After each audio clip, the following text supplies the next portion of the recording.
There are, in fact, many more disparities that still exist, especially in the arena of education. When we talk of indigenous people, they can't still dream of a professional career and are still disadvantaged as far as the policy of using English as a medium of instruction in classrooms is concerned. Therefore, especially in higher education, they can't, at times they don't cope up with that sudden change of language. And in the absence of the entrance examination, that is tailored fit sort of, their social cultural milieu being altogether different and experiences being different.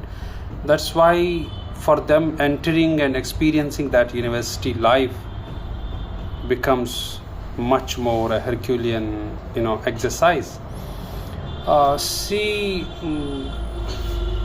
Examinations that are based mainly on the majority cultural experiences, because we cannot exclude culture here as far as the structure of modern academics is concerned.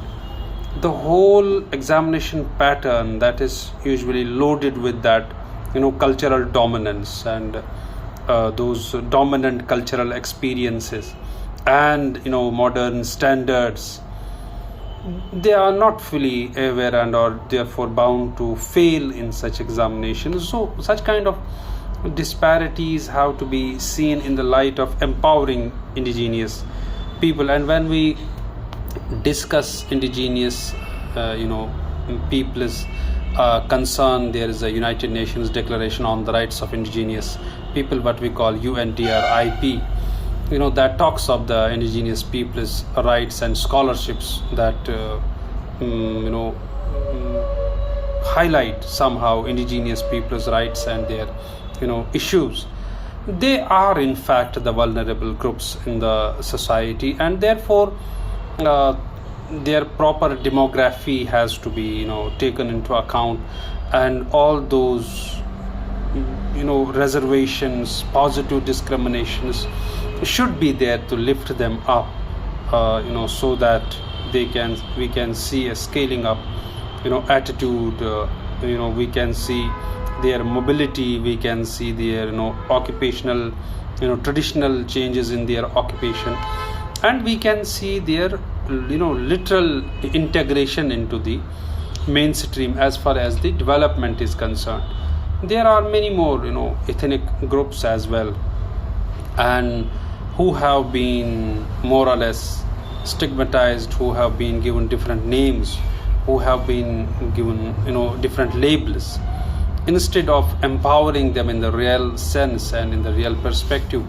That equal protection and that equality in education is still a distant dream for many of those. That needs to be taken care. Every country is working in that direction, and in the light of especially right to education in India, such people cannot be left out. Such their historical definition of indigenous has to be taken into consideration, and institutions have to implement policies that will protect the rights of these indigenous peoples, and their cultural and traditional aspects are preserved. It must not seem to them as a cultural onslaught in the form of our modern education, in the form of the languages that we use as a medium of instruction in classrooms. Such things have to be seriously taken into consideration while considering their educational empowerment. And if we talk of right to education is for all.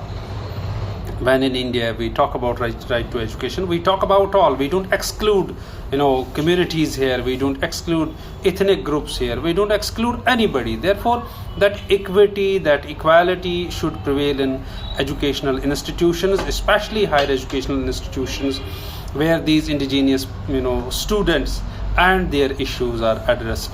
And we have to recognize their peculiarity, we have to recognize them as people, and we have to work for their better academic outputs, we outcomes rather. We have to work for developing and designing such indigenous programs.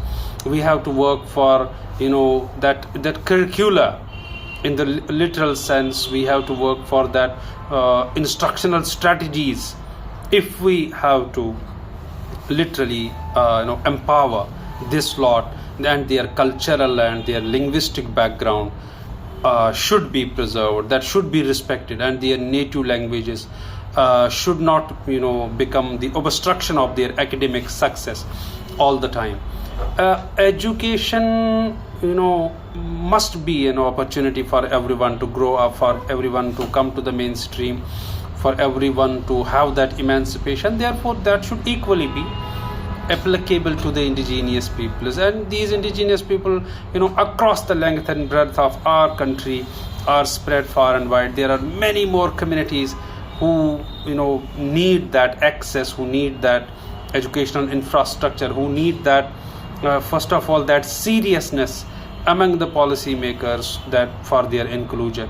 Therefore at the community level, dialogues, engagements should be initiated, and basic education curriculum has to be worked out, because it later works as an ideology. If it is all in English, it will be demeaning for them, it will not be empowering in the literal sense.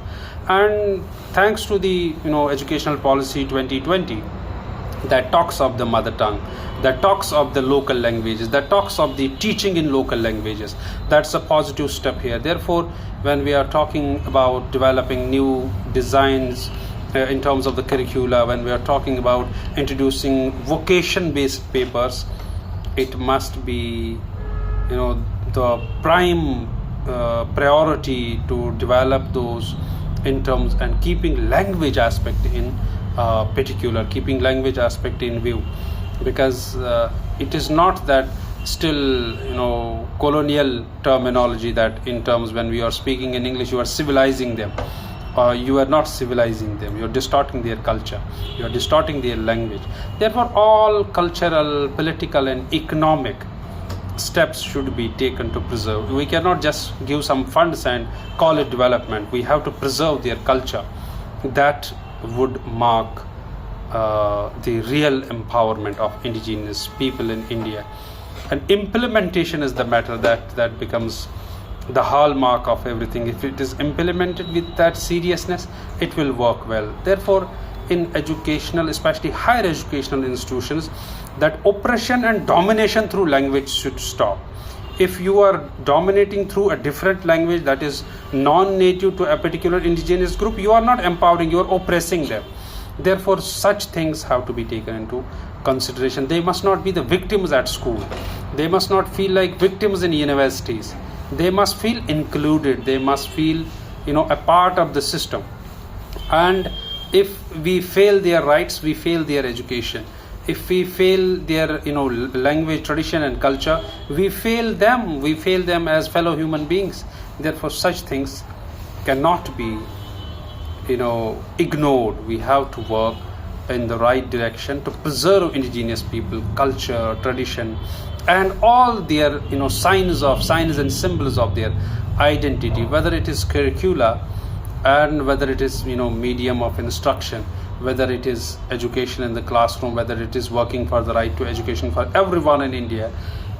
And the National Commission on Indigenous Peoples rights should be designed and developed. Thank you.